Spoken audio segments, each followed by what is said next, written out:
Hello नमस्कार. चला मराठी शिकूया या माझ्या यूट्यूब चॅनलच्या माध्यमातून आज आपण श्रावण महिन्याचं हे गीत गाऊन दाखवणार आहोत. इयत्ता 4थी पहा, नवीन पोर्शन आलेला आहे आणि त्यामध्ये ही 2 नंबरला कविता आहे. चला तर मग पाहूया या कवितेची चाल. त्याचबरोबर या कवितेचा सर्व स्वाध्याय मी सोडवून देणार आहे. तर लक्षपूर्वक हा संपूर्ण व्हिडिओ पहा आणि आपल्या नवनवीन मित्रांना शेअर जरूर करा. चला पाहूया कवितेची चाल. पहा, ही कविता आहे झाडी या भाषेतील. तर वेगवेगळे शब्द आहेतच, तर याचे शब्दार्थामध्ये अर्थ पाहून तुम्ही या कवितेतील अवघड शब्दांचे अर्थ पाहू शकता. श्रावण महिन्यात होते मोठाच नवल, सातरंगाचा तोरण कसा अंबारी चोवेल. श्रावण महिन्यात ढगाढोल वाजवती, कारजात धाकधूक इजा कल्लोर करती. श्रावण महिन्यात पाका फुलवते मोर, नाच ढगात माटात संगा धरून लांडोर. श्रावण महिन्यात पाणी भुरुक भुरुक, कानी भोपकाचा गाना राती डरुक डरुक. श्रावण महिन्यात झाला पाणी भोवताल, दारा नाचत नाचत थेंबा धरतेत ताल. पहा, अतिशय सुंदर कविता आहे. तर लोकराम शेंडे यांनी लिहिलेली ही कविता आहे. पहा, अतिशय सुंदर. म्हणजेच काय, श्रावण महिना सुरू झाला की पावसाला जोर धरतो आणि या श्रावण महिन्यात एक मोठं नवल आहे. ते म्हणजे या महिन्यात 7 रंगाचा जो इंद्रधनुष्य आहे तो इंद्रधनुष्य आपल्याला दिसतो. चोवेल म्हणजे काय, दिसणे.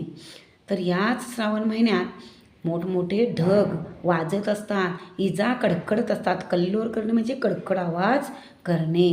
आता कारजात म्हणजे काय, काळजात.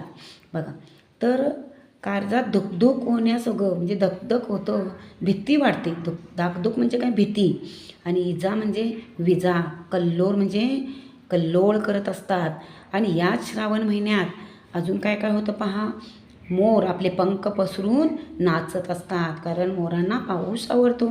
आणि या रिमझिम पावसात आपले पंख पसरून नाचतात. त्याचबरोबर जे बेडूक असतात, तर हे बेडूक काय करतात, भेपक म्हणजे काय, बेडूक.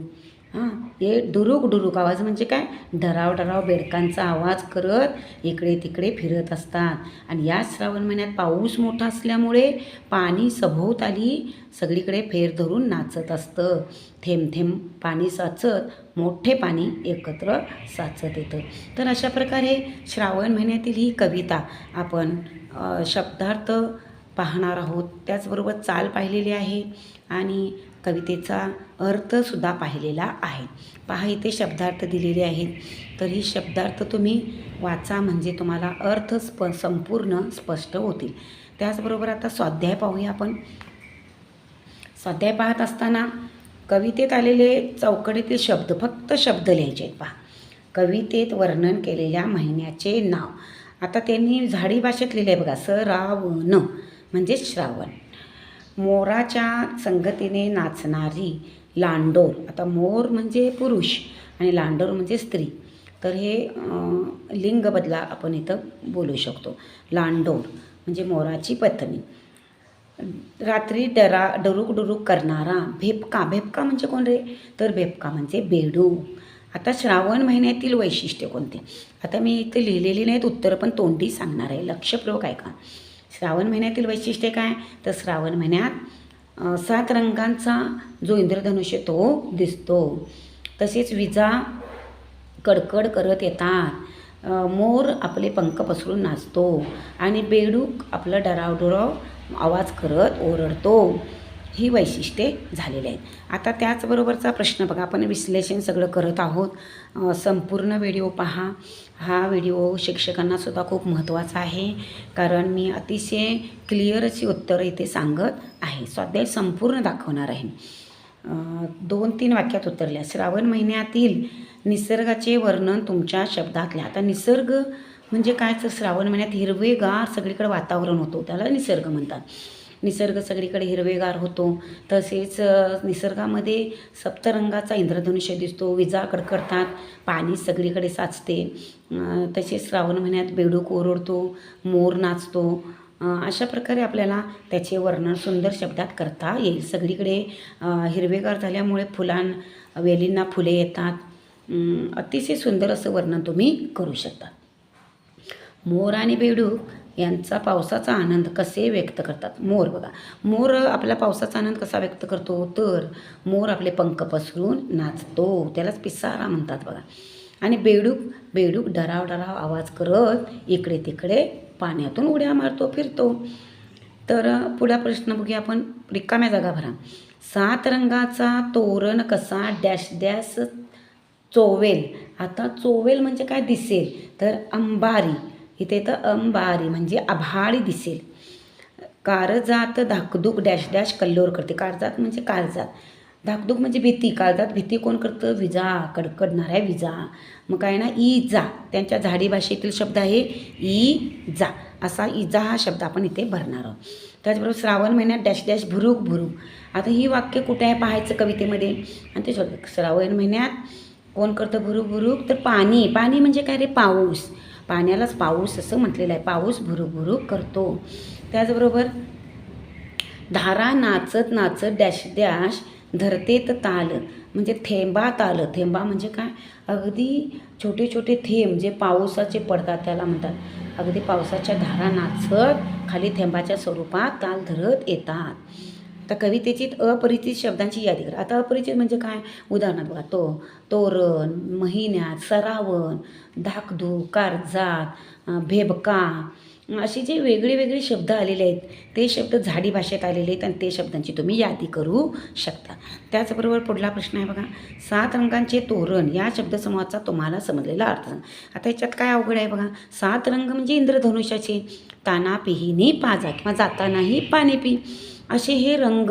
7 रंगांचा जो तोरण धरलेलं जाते, म्हणजे 7 रंगांचा जो इंद्रधनुष येतो तो श्रावण महिन्यात येत असतो, दिसतो. असा हा आपण समजलेला अर्थ आपण लिहू शकतो. पुढील प्रश्न पाहूया पुढील पानावर. विद्यार्थी मित्र हो, आपण आता काही श्रावण महिन्यात येणाऱ्या सणांची माहिती मिळवणार आहोत, तर गप्पा मारणार आहोत त्याच्यामध्ये. तर तुम्हाला काय लिहायचं आहे, श्रावण महिन्यामध्ये कोणते सण येतात. उदाहरणार्थ नागपंचमी, झेंडावंदन म्हणजे 15 ऑगस्ट सण येतात, आणि श्रावण महिन्यात संपल्यानंतर मग पुढील सण येतात. रक्षाबंधनसुद्धा कधी कधी श्रावण महिन्यात येत असतो. तर पहा, माझा आवडता सण या श्रावण महिना किंवा माझा आवडता सण हा निबंधसुद्धा पडण्याची तुम्हाला शक्यता आहे. आता ग्रामरचा भाग बघत असताना समानार्थी शब्द बघा. मोर म्हणजे काय रे, मयूर. कान म्हणजे कर्ण. पाणी जल. ढग काय येणार, ढग म्हणजे मेघ येणार. रात्र रजनी येणार. आणि वीज म्हणजे विद्युत किंवा चप्पला असं सुद्धा म्हटलं जातं.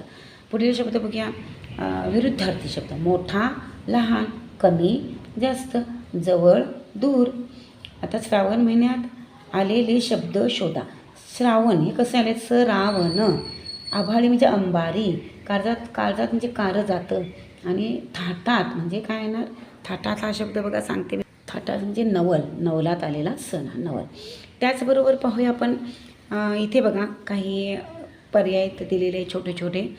तर पाहूया, प्राण्यांची कीटकांची नावे पूर्ण करायची. ते काय ना, डास, बेडूक, नागतोडा, गोगल गाय. बघा अतिशय सोपी ही शब्द आपण इथे भरू शकतो. पुढील प्रश्न पाहूया. तर सुरुवातीला आता ओळखा पाहूया, कोडी वाचायचे. कधी हिरवा, कधी राखाडी, कधी पाणी, कधी माती, कधी डराव करतो, उड्या मारतो पावसाच्या रात्री. कोण बघा मी ओळखा, बेडूक. आणि तेव्हा मी राष्ट्रीय पक्षी आहे, मी रंगीबेरंगी आहे, केकारव आवाज करतो, हां, तर रमतो कवीच्या बालमनात, मी कोण, तर मोर. अतिशय सोपं ही शब्दकोडी आपण इथे पाहिलेली आहेत. तर पाहूया आता इथे ऋतूंची नावे. तुम्हाला 6 ऋतूंची नावे लिहा असा प्रश्न पडू शकतो. तर 6 ऋतूंची नावे बघा, वसंत ऋतू, ग्रीष्म ऋतू, वर्षा ऋतू, शरद ऋतू, हेमंत ऋतू आणि शिशिर ऋतू अशी ही 6 ऋतूंची नावे आहेत.